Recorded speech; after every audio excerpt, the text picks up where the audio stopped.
in and have that for you as well. And so without further ado, I'll hand it over to Anne, and thank you again. Great to see you all. Thank you, Marian. Thank you to the All Raise team for making this possible. All right, everybody, we're gonna go ahead and get started. So welcome to the All Raise Family Tech panel. I'm Anne Bordetsky. I'm the Chief Operating Officer for a venture-backed company called Rival. I previously held business development leadership roles at Uber and Twitter, and I work with a lot of female founders and funders in the All Raise community. But frankly, my only real qualification for this panel today, which I'm so glad we're having, and it's extraordinarily timely and urgent, is that I'm also a parent. I have 2 elementary school kids. This is the first week of school for many of us. So, you know, we're on this wild rodeo together. But, you know, I was very excited to have this conversation around family tech, the childcare crisis, and sort of what we can collectively do to further solutions under the All Raise umbrella, specifically because, you know, it's very clear that the parenting crisis that we're in is deeply intertwined with the kinds of organizations and companies that we will be building going forward, that we're building in tech today, the future of women specifically in the workforce, and sort of how tech in general is participating in creating solutions for these very important needs in our society and in our economy. And it's getting very loud out there, as I'm sure you are all seeing. There's a lot of voices, there's a lot going on in these issues. I thought it was really important for us to really hear from the experts, the individuals who are leading companies that are relevant to this space, are deep experts in this arena, and have been in the arena pre-COVID. Avni, hi to your girls back there. You know, they're here with us today to share their perspectives. So what I'll do is, just to kick things off, I'll introduce each one of our panelists, and then we'll have discussion. And then at the end, we'll also do audience Q&A. So as Marian mentioned, feel free to chat us questions at the end. We definitely want to hear from you, and feel free to chat in general. We may or not notice it during the webinar, but I think it's always more fun with a side conversation. So let's begin. First up on our panel today, we have S.J. Sacchetti. She is the CEO of Clio. And Clio, of course, was one of the first companies to really start supporting employers with you know, parenting solutions and benefit solutions for parents at work. She was previously the CMO of Collective Health, and she's built startups in ad tech and social media and energy and enterprise. And before that, she was running political campaigns in healthcare and education across California. We also have Avni Patel Thompson. She's the founder and CEO of Modern Village, a YC company. This is actually her 3rd company. So she is a serial entrepreneur, and her prior company was also focused on childcare solutions. So she knows a lot about the needs of parents and what works and what doesn't in terms of supporting parents with technology and childcare. Prior to founding these companies, Avni spent about a decade building consumer businesses in CPG, P&G, Adidas, Starbucks, and she's a parent as well. Next up, we have Ben Kornell, a dear friend of mine, who's the CEO of Altitude Learning. Thank you for joining, Ben. Ben has been committed to innovating in education for as long as I've known him, and really specifically high quality, scalable education. How do we make that possible for everybody? Today, he's the CEO of Altitude Learning, which is an ed tech startup that is really focused on creating experiences that are learner-centered to help schools and parents. Prior to that, he was the Chief Operating Officer and Executive Director for Envision Schools, a charter school system. He has a dual degree with his MBA and MA in education from Stanford. And most importantly, I think, and it really shows up in how he leads and thinks about the space, he did the work of actually being a teacher in a classroom earlier in his career. So he really knows what it takes to support teachers and students. And by the way, if I could pick anyone to go and like sit with Gavin Newsom and figure out the future of schools in California, it would definitely be Ben. Gavin, I hope you're listening. If not, we'll ping you after. Just kidding. And last, but certainly not least, we have the Sara Mauskopf, the incredible founder of Winnie. And I'm sure many of you have heard of Winnie, but Winnie is essentially a marketplace for childcare solutions for parents, supporting 7 million parents all across the United States. And it's really such an awesome and fun product to use. Before Winnie, of course, Sara led product at Postmates, at Twitter, which is where I first met Sara, at YouTube, at Google. She has a degree in computer science and from MIT. And she's also a badass mom of 3. So as if all of those other qualifications were not enough for this panel, I just want everybody here to know that I think across all of us, we have like 11 kids. So we're all parents of like 2 or more children. We're in the trenches with you, trying to figure this out while we figure out solutions. So that's our incredible panel for today. I want to kick off with this question, and I'm going to point it first to SJ and Sara, because I know you've done some recent research on this. But ground us in the facts. What is the data right now telling us about how parents are doing at home, at work? What is showing up in the trends? Sara, do you want me to kick off? Go for it. We both have a lot of stats between us, I'll jump in. Good morning, everyone. It's so great to see you. I got a text message from a couple of folks that you're seeing me here. So hello to my friends on the call. Thanks for bringing us all together, Anne. I think the stats are pretty alarming. I think a lot of us are living it, as you mentioned, with our 11 children across us all. So the stats just really confirm, I think, the experience we're all having. At Clio, right, we support working families today who essentially have kids from 1 day old to 5 years old. We just extended our product to 12 years old in the next month. And so what we've seen is some pretty startling statistics that have really driven a lot of action and development on our side, namely that back in late March, early April, 1 in 5 of our members, so those were the parents of the 1 day olds to 5 years olds, were thinking of leaving the workforce from our clients, okay? And these are really a very diverse set of parents, from call center individuals to knowledge workers to truck drivers, right, for some of our larger food and beverage companies. And so that was a startling stat. That was back in March. Unfortunately, we surveyed our members again, and that is now turned into not a thought, but an action, and an unfortunate action, which is at Clio, we saw 1 in 3 of either our direct member or their partner going part-time or dropping out of the workforce due to the specific demands of childcare, educating, and working from home during COVID. So I would say that's, to me, the headline is that it's not hard. It's not impossible. It's literally driving massive attrition. And the last stat I'll share before I pass to Sara is that among our members, working mothers were 2.5 times more likely to cite mental health challenges than our working fathers. And so that challenge is shared. So it's not to say one group versus another, but our research showed that was a more acute issue for the working mothers. So those are the 3 that keep me up at night. I'll pass off to Sara. Yeah, and we're actually running a survey as we speak, but one of and seeing the same thing, parents are dropping out of the workforce, disproportionately impacting women who are dropping out of the workforce. But another interesting thing that we're seeing is that there are a growing number of parents now that are planning to work from home and homeschool their kids and support their distance learning and provide childcare for their kids.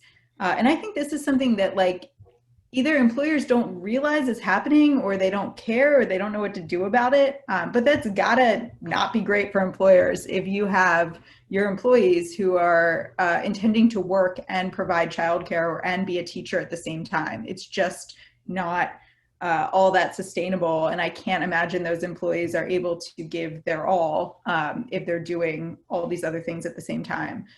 So that was like a kind of shocking thing for us that has come out of the data. And I think, we're also hearing that anecdotally with parents. And I think the other interesting thing is that there's now this kind of like dichotomy of parents. There's parents of school age kids who, don't have really an option here. There's, schools are across the country in many places are not operating in person. They are distance learning. And then there's parents of kids ages 0 to 5, where childcare providers have, for the most part, reopened. Now, not all of them have been able to reopen. Some of them have permanently closed because their business was hit too hard. But there are childcare providers out there, and in every state, they're deemed essential. So regardless of like the COVID status, childcare providers can operate. And so now you have this situation where, like, in fact, parents of older kids may be worse off right now because they don't have childcare and they have to also support learning, which it's hard to hire for that. And on the employer piece, you talk to a lot of companies. These are your partners. Do they get it? Do they get what's happening with parents in terms of dual jobs at the same time? Yeah, I mean, there's about 34 million, just to set go really big picture really quick, because somehow we all just learned that there were children among us in March. Like, we needed Zoom to show us that they existed. I joked like we had a one day a year that was like bring your child to work day. And now all of a sudden it's like, oh my God, they're always there. Yes, they're always there. But no, employers get it. Clio has been around for almost 5 years now, and we've been growing year over year significantly because employers get it. I will say in the past, I would say it was very forward-thinking employers got it in terms of showing up for parents, rolling out, a proverbial red carpet for them to have an incredible experience of being a working parent. And now I think what COVID has accelerated is that you have to do something, because it's not just attriting employees. What we're seeing is it's attriting more of your skilled and senior employees. So there's not just a cost. It's typically your management layer and above, which we see very much in our research and a lot of national studies that are out there. They absolutely get it. They don't know what to do. The diversity of needs, support, and then the funding for that is Avni and I were actually on another call earlier this morning talking about this, right? This is a complicated problem, particularly for large employers who have diverse populations, different wage earners, right? There's not a silver bullet to fix it. So I will share with you, I'll go out, I've been working with employers now for about 7 years in health benefits. They are doing a lot. We organized a group called Invest in Parents with the Mom Project and Paid Leave US. We have over 100 folks who have signed on as employers, very diverse groups. There's a lot of energy, there's a lot of intent.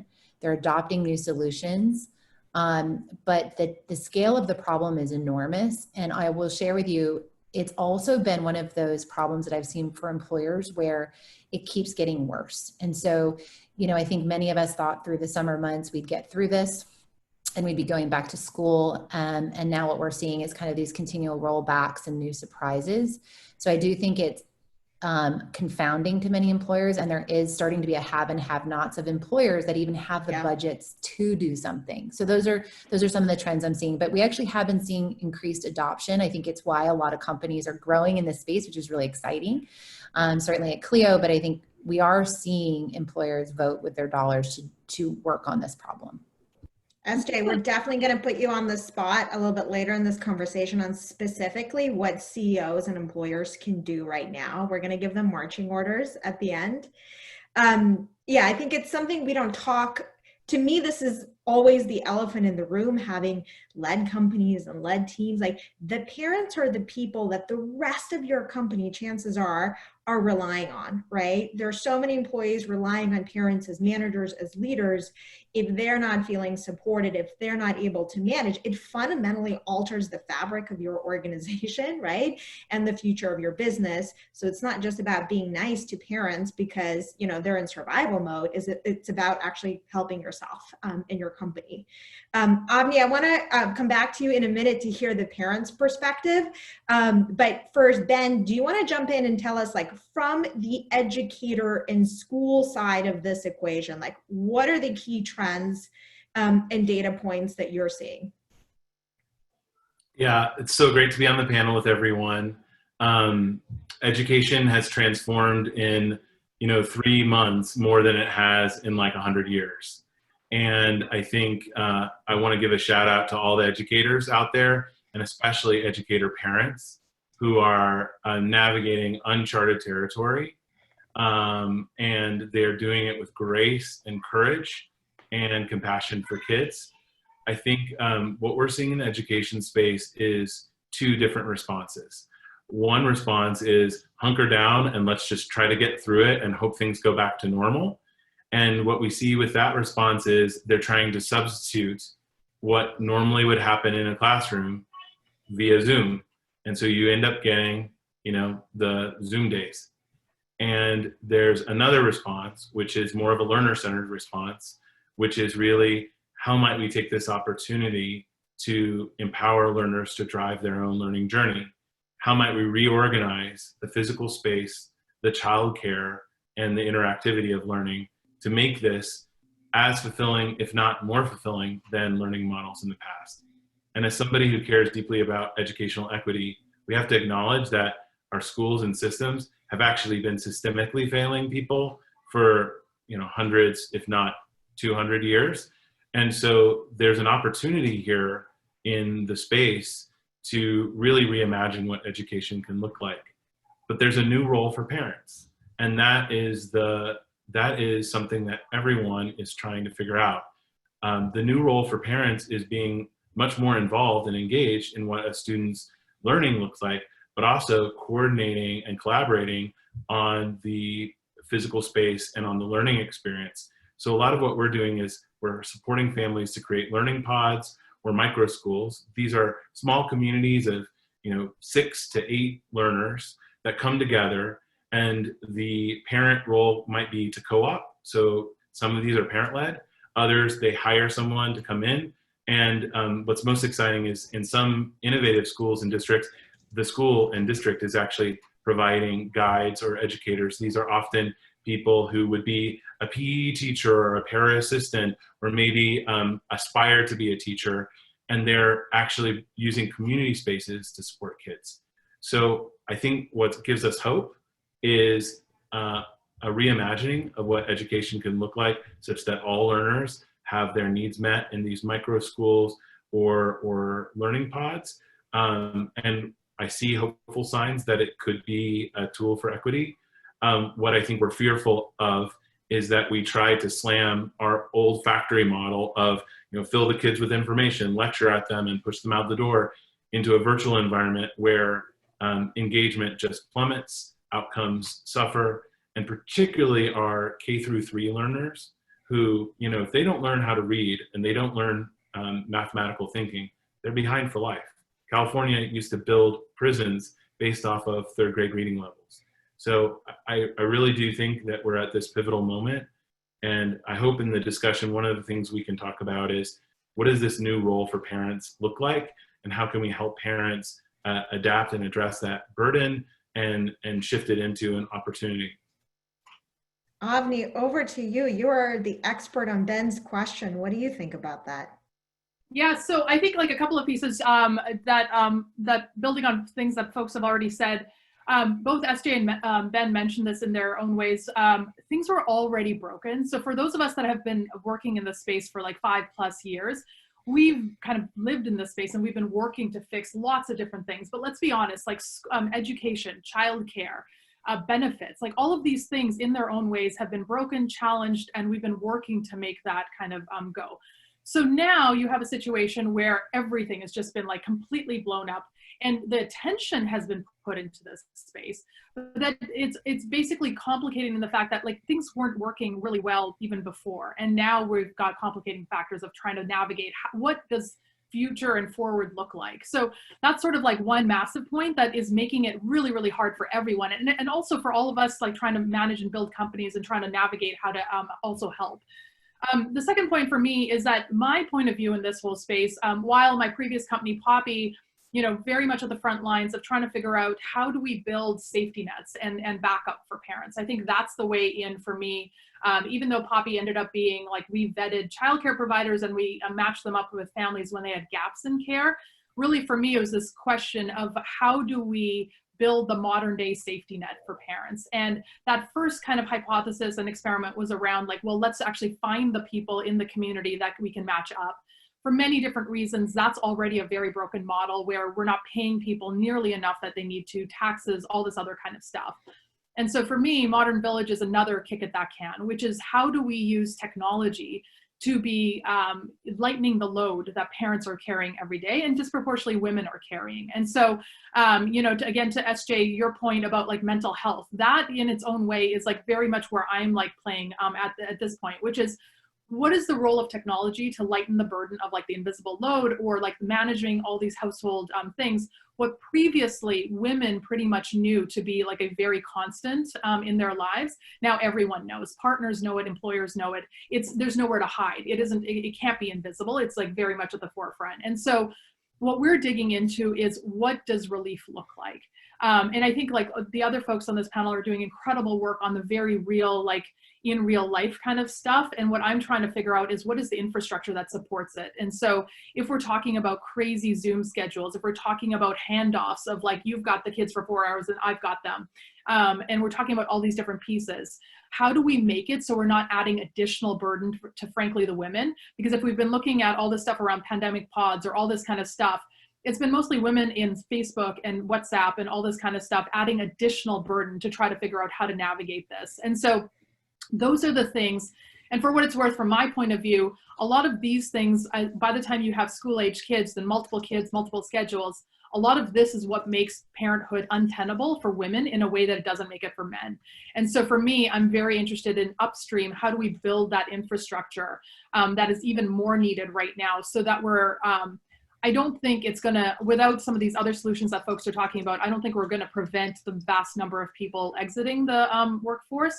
But certainly if we can minimize that or help people feel supported so that it can be balanced across multiple kind of folks, that's sort of what we're looking at.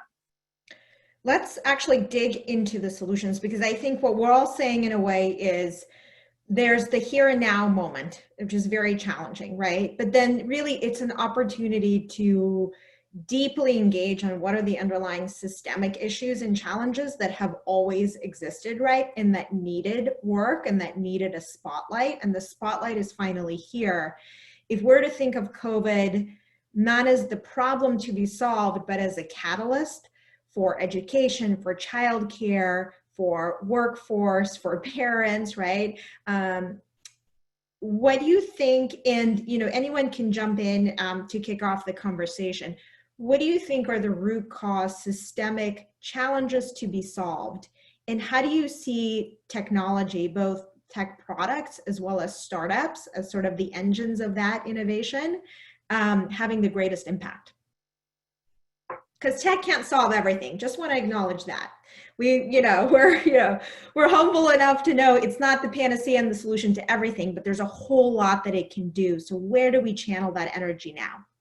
One thing I'll just kick off and then hand it off to others off of what I was just kind of previously talking is that today parenthood, and even it has been for, as you see my kids running through, the expectation is that parenting and all of the things related to it fall directly on the shoulders of parents themselves. And so I say this from like childcare costs to logistics and managing all this kind of stuff. Many of us have moved to communities that like where our parents don't live and we aren't closely connected to neighbors.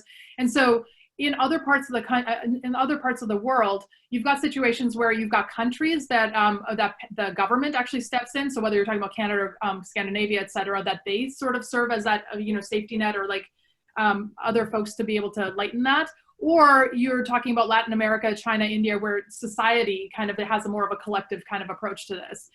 One of the biggest issues right now is that from a cost, from a resources standpoint, we ask parents to basically shoulder most of this burden. And that for me is like one of the root causes that I think many of us are trying to solve for. I can jump in really quick on, this catalyst question, which I think is really powerful. Like we said, we're all kind of talking about now the broken, somehow invisible pieces are now very visible and in front of our face. A couple practical catalysts that I'm seeing is, number one, I do think there are some really interesting pathways to virtual care and virtual support. So when we think about kind of the intersection of tech, the previous to COVID problem, the current problem, and then what the world looks like after COVID, I do think this, matchmaking and democratization of support in a virtual context. We see it certainly in telehealth and some exciting things, right, happening. Just even Lyra's announcement yesterday is a great example of this, right? We see so much ability to actually match through virtual care models.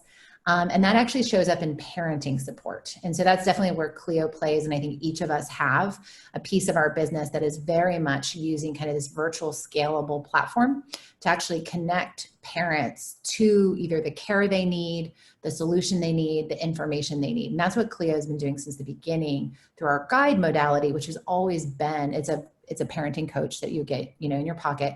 And that's always been virtual. But I think this can scale over time, because what we see even at Clio, so we have employees in, I think it's now over a dozen countries and 17 states, right?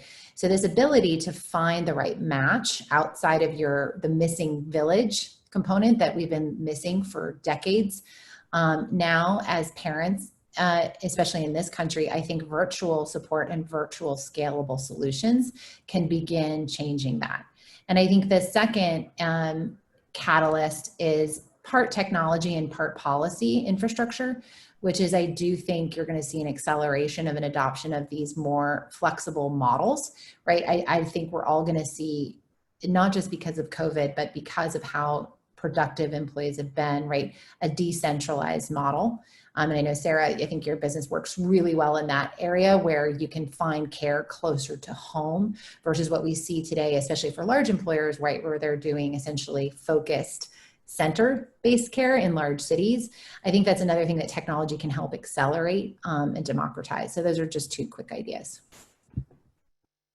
Something I'm excited about and optimistic about is we're starting to see more and more childcare providers take on older kids. So traditionally, a childcare provider would, spend the majority of their resources on caring for kids age 0 to 5, since these are the kids that have full-time spots.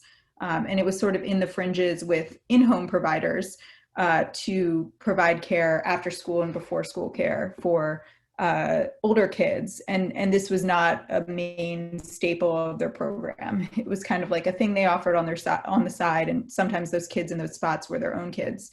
Now we're seeing everyone from home-based providers all the way up to bigger centers open like full-on learning labs to support distance learning and take on older kids. And smaller home-based providers are thinking about how they can actually support older kids in their distance learning and not just provide care for them after school. And so I'm excited about like the market for childcare expanding a bit and taking some of this burden, to Avni's point, off parents. Like the school day was never as long as the work day, but only 7 to 10% of families actually enrolled in like these kind of on-site aftercare programs. And they are historically not known for their rigorous academics and extracurriculars. And so we might actually see childcare providers take more of an interest in expanding their offering to actually be more of an extension of the school day, or, perhaps offer additional kind of extracurriculars that the school day doesn't offer. And this may be more ubiquitous so that, to SJ's point, you could find this closer to home. It's not only in the wealthy districts that this is offered, but it's actually something that home-based providers across the board in your local community may offer.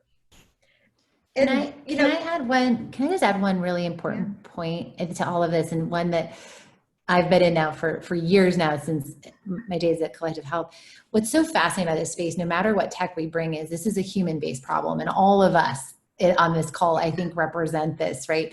This fact that this is this really crazy balancing act as well as innovators in this space. And so I just want to acknowledge, because I've seen so many of the comments of who's on this call, is I think probably one of the most interesting things technology can do and that we can share as a community in family tech is like, what are those, you know, what are those pathways to innovating around human-based problems? We have employers coming to us right now asking us to launch next week, right? Mm-hmm. Okay, right. But there's humans on the other side of this. And, you know, I think there's probably just a lot of innovation conversations we could have as company leaders too in this area, because it's something that really limits, I think, how fast we can fix the problem that's so broken and there's probably a lot of innovation. I'm just almost sharing just more of a bigger question there. It is. It's why it's so hard to scale solutions. I mean, if you zoom back out, and I know Ben and Avni have talked about this in other forums, but essentially there's almost unlimited talent out there right now in need of employment, right, at all age levels. And there's this huge unmet need around childcare and education. Wouldn't it be nice if we could somehow connect both sides of the marketplace? But in the real world, right, where there are real humans involved and it takes time and effort to do this, you can't really spin up solutions overnight like we would like them to, obviously, for COVID in this moment. But I wanted to come back to, SJ, thank you for that. Such a great point. Then, you know, when it comes to education, I think, you know, some of us probably had a sense for this before, but I think for a lot of parents, you know, this current moment brings a certain realization that when we unbundle schools, you know, schools weren't just for education. To Sarah's point, they were also providing us with childcare, right? And the ability to do a full workday in some capacity. So once you begin to unbundle these things, you know, where do you see sort of the brightest spots for, like, what do you think happens when we unbundle education from childcare? Where do you see tech and scalable platforms kind of playing a role in enabling maybe innovation in both lanes that couldn't really happen when they were so deeply intertwined within a school system? Sure. So there's really three elements when you unbundle education. You have the childcare component, you have the academic component, and you have kind of social emotional health. And you can have, you know, in a typical school, I would have a physical space with an adult with kids together. And so as you unbundle across that dimension, what are new physical spaces? When we have the most, in human history, we have more unoccupied physical space right now in the US than in the entirety of human history. How might we rethink the utilization of those spaces to serve learners? In terms of technology, how might we take the academic component and imagine if every first grader or every fifth grader had the California Teacher of the Year teaching them? That's totally doable. And then on the childcare component, how do we support adults who can create meaningful relationships and connections with kids or amongst kids to build that social emotional component? I've been talking to AmeriCorps, I've been talking with people on the policy side around kind of a community-based infrastructure. And what I love about what Avni is doing is she's building the infrastructure to enable the connectivity. And what I love about what SJ, Sarah are doing is they're really bringing in new funding sources from employers. But I think the one element that we do have to grapple with, that I'm struggling with, is that family is the unit now.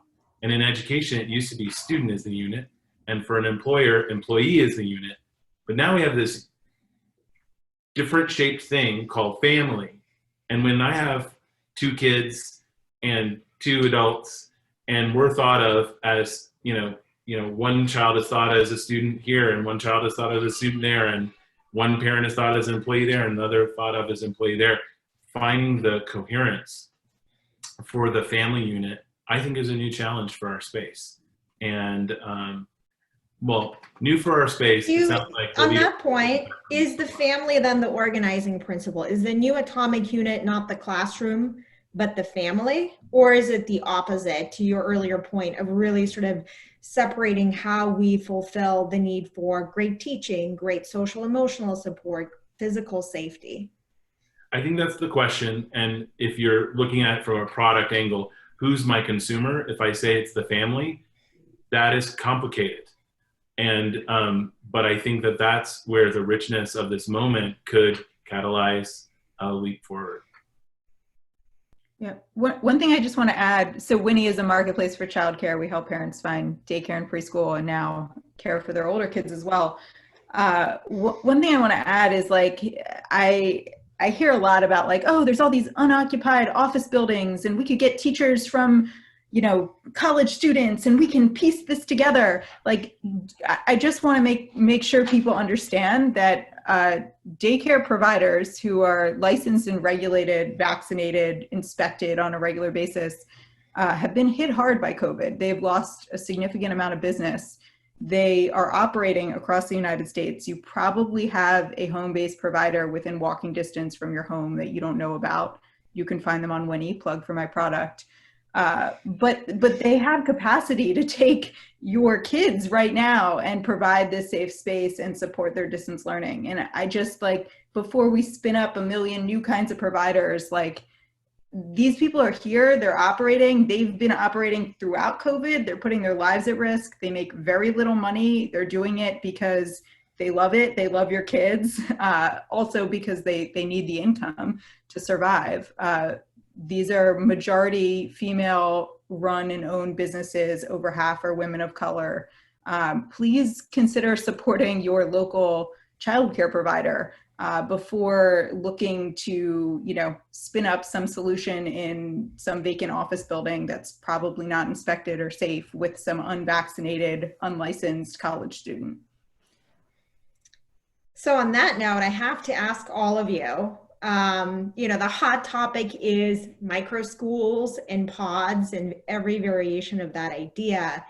I think in some ways that's become controversial because there's obviously a socioeconomic divide in who's able to participate and the long-term impact of that on public schools. And, you know, there's obviously a lot of different ways that you could utilize that mechanism or organizing principle to do something for your family and your school in the next couple of months.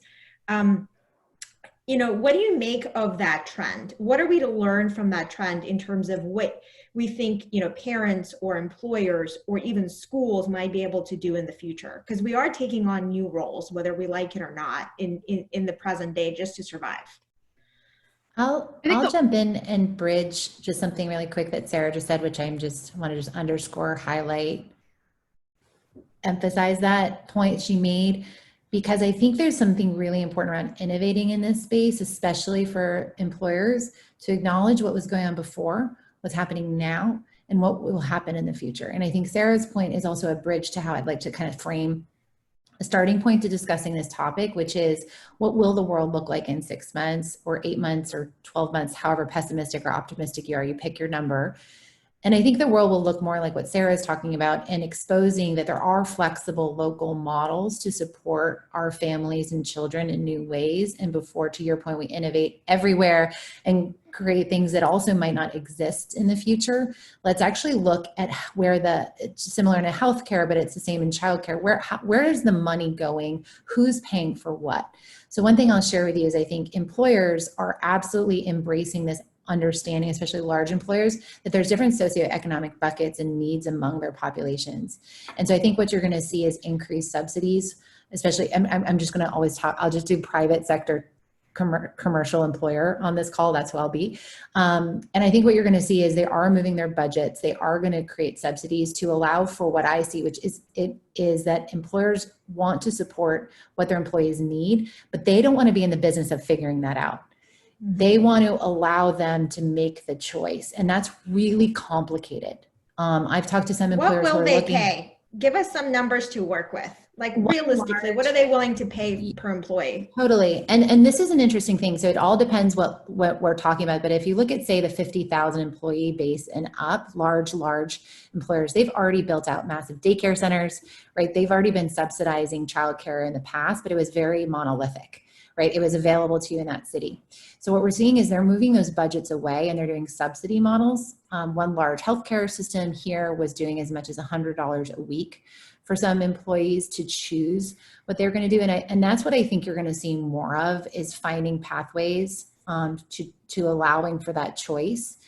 because it breaks down to your point, what can people afford, but also what works for their families. We also see a lot of families who are bringing in additional support, whether it's a neighbor, an aunt, or an uncle, right? How do they support them? And so that's what I'm seeing more as a demand for flexibility, which is why some of the platforms we're sharing today really help with that. So that's my quick thought there. Anyone want to react? Yeah, the one point I was just going to make to your original point around like pods, micro schools, things like that, and also to echo parts of like what Sarah mentioned, like pods in and of themselves are not unequal, right? They don't drive inequality, and that's my point of view, because we were talking about pods before all of this kind of stuff blew up. Pods are a way for parents to band together, or this idea, it's multi-family collaboration, whatever you want to call it.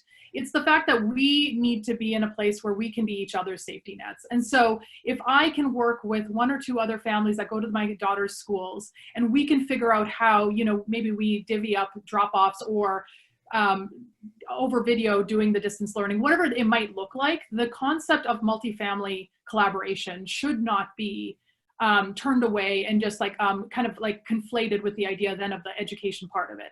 I think because American parents have been pushed to frankly have to go sort this stuff out yet again and again, like this is a story for those of us that work in childcare, this is a story we've seen before. American parents have been pushed to figure out their own childcare situation, whether it looks like unlicensed, licensed, nannies, au pairs, and then we get judged for the solutions that we end up going to figure out. That play out all over again. And so I want to just have a little bit of like grace and understanding and saying there are absolutely solutions here already that we should be like figuring out and support. But then we should also not judge the choices that other parents are just trying to figure out how to make it work.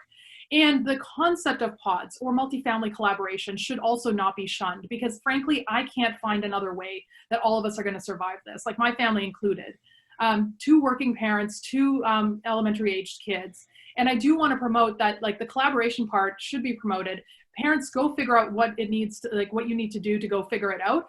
But then in the case of inequality and inequity, we can all be kind of working to figure out like what are some other ways that we can.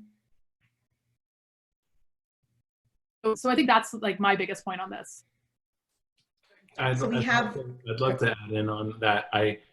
On the point of roles and shifting roles, SJ mentioned employers taking a bigger role. Avni talked about the role parents can take. I think one thing that we have to factor in is that schools may not be able to take the same role that they've taken in the past.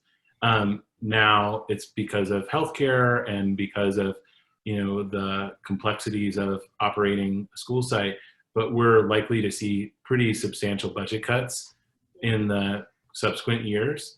And so I do feel like if employers can step in, they create more equity for their employee base.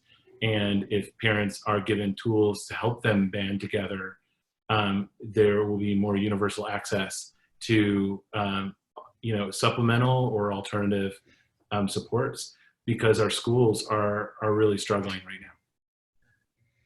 Ben, that I think brings up a really interesting sort of trend overall that we've been living since the beginning of COVID, which is that employers and companies, private companies in particular, are essentially on the front lines of helping their employees and the communities that they're in as well kind of manage through this time. And it sounds like what all of you are saying is essentially, you know, companies are sort of best positioned to start to create a new childcare safety net and connect their employees, their staff with solutions. And Avni, to your point, there's like a local co-op piece that is really important as well. Like we want local cooperation among parents and sort of responsibility sharing to make it easier. What else do you think we're going to see 6 months from now? And Sarah M., like how do you see what you're doing fitting in with a future in which maybe employers and companies are leading the way and not individual school districts? One other thing I'll mention, because it's super relevant and something everyone can do right here, is that, so childcare is not all private payer. A large amount of childcare is actually subsidized by the federal government, and then there's also local subsidies. These subsidies today go to the lowest income families. So probably no one on this call knows about them or cares. But those subsidies should be expanded. Like you shouldn't have to earn $0 to qualify for a child care subsidy. And these subsidies, by the way, can be used at, a number of home-based providers and centers across the country. They're not specific necessarily to only certain child care providers. Joe Biden has a lot of interest in increasing these subsidies and increasing access. This will mean that our child care providers are better paid and can take on more of the child care burden from our public school system. And it will also mean that parents will actually be able to afford high quality care, and it won't be a race to the bottom. Like it will attract better providers to the industry, better educators. So please, really consider who you're voting for this November. Do everything you can so that you don't regret the outcome of the election, because it won't be immediate, but over time, this will have a huge impact. If you are a parent or a child care provider, this will have a huge impact on your life. I want to make sure that we get to the audience for Q&A. So for everybody who's on chat, feel free to start thinking about your questions for our incredible panelists here. You can put them into the chat and I'll try to grab them from here in a minute. But to kind of wrap up, I want to sort of do a quick little speed round here for each of you, which is essentially 2 questions. And we'll go around and then we'll go to audience Q&A. In this time, 1, what makes you optimistic? You are CEOs, you're parents, and you're leading these companies all at the same time. So it's really, really challenging. It's super intense. I can only imagine. What makes you optimistic? And then what can we do to help you? Whether it's the issue that you're working on, the company that you're building, or anything else that you want to ask of the community. So 2 questions. What makes you optimistic and how can we help? Avni, we're going to start with you, then SJ, then Sarah, then Ben, and then we'll do audience Q&A. Amazing. What makes me optimistic? I don't know. I think for me, I think my internet with everyone using the broadband might be cutting out. Inherently optimistic, with the space that we're building in, everything from parents trying to pitch in to everyone trying to add a little bit more to their day jobs to try to find, I've connected with every single person on this panel, trying to figure out a little bit more, can we extend and try to figure out greater amplification. I think that ultimately for me is, there is so much energy, innovation, we can call it that, but amplification of the things that already exist and that just need to get it out in front of folks. And so that's source of optimism. Let's see, and what to do to.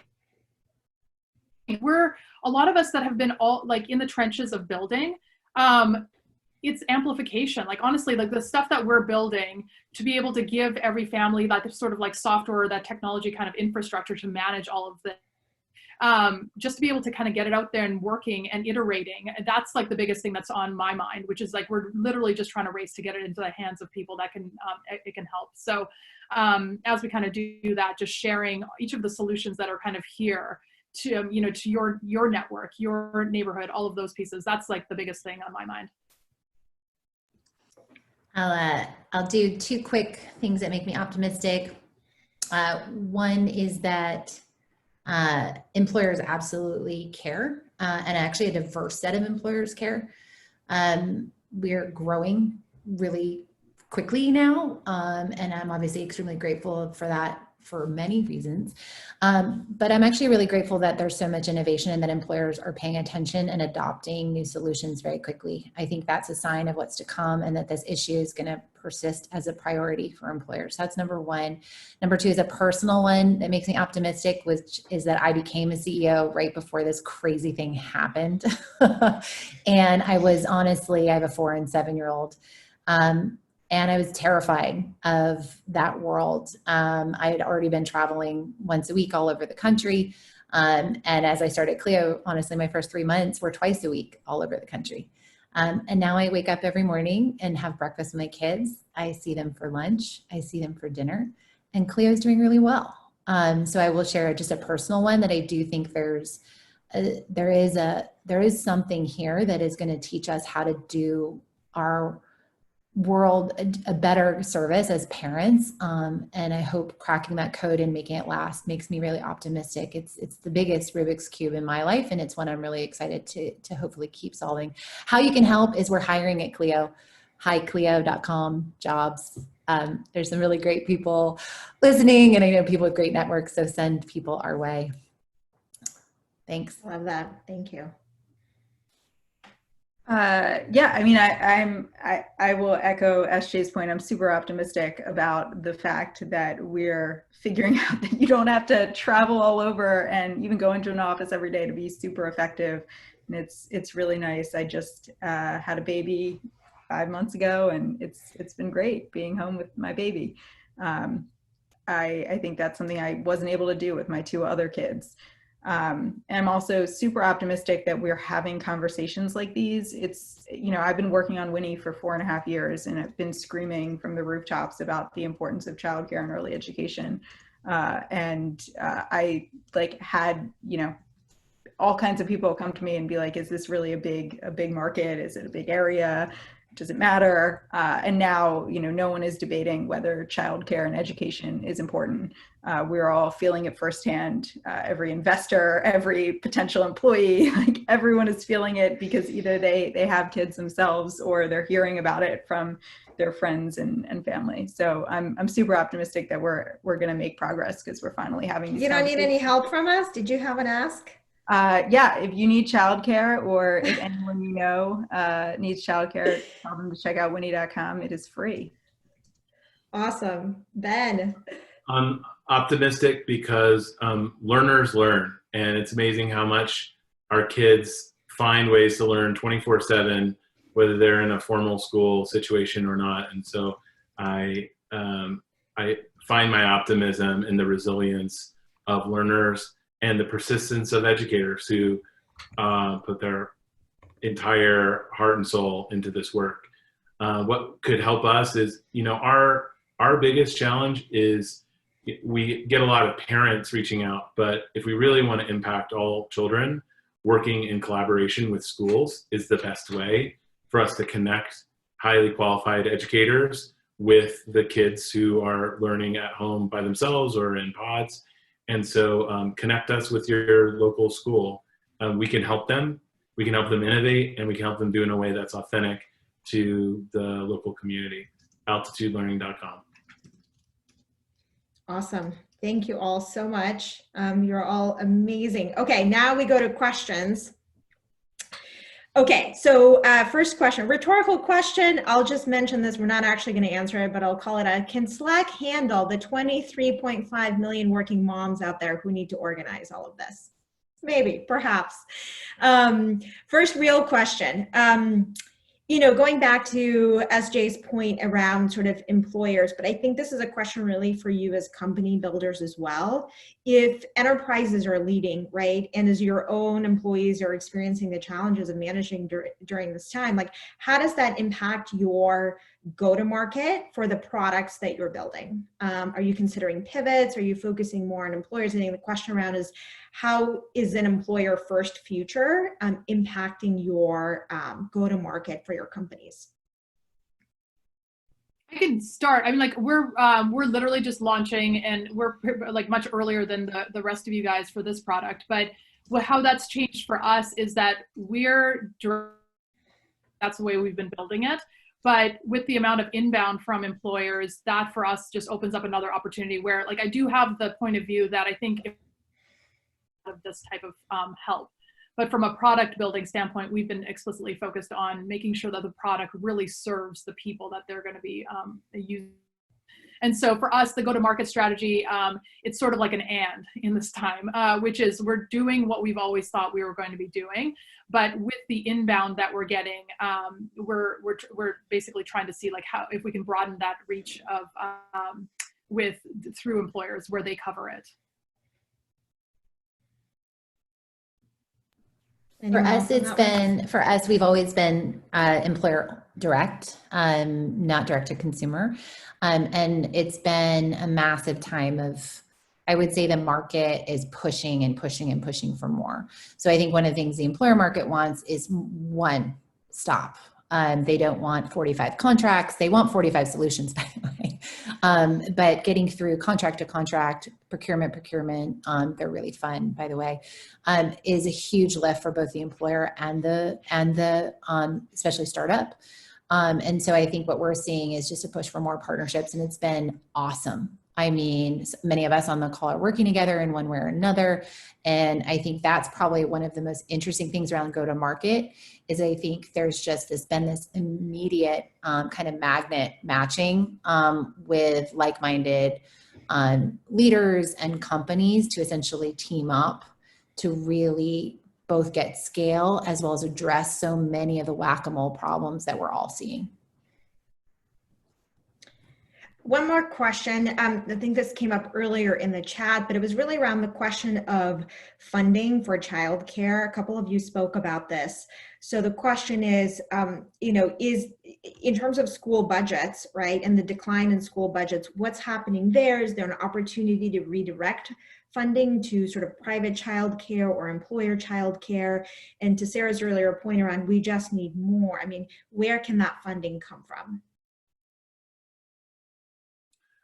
I would just say the return on investment for every dollar we spend on education in schools has between a 5 and 20 times return. The younger you are, the more the return on that investment. And so I would really call for a focus on kindergarten through 3rd grade as an area of huge potential impact. And I believe that's an area where it's harder to do fully virtual.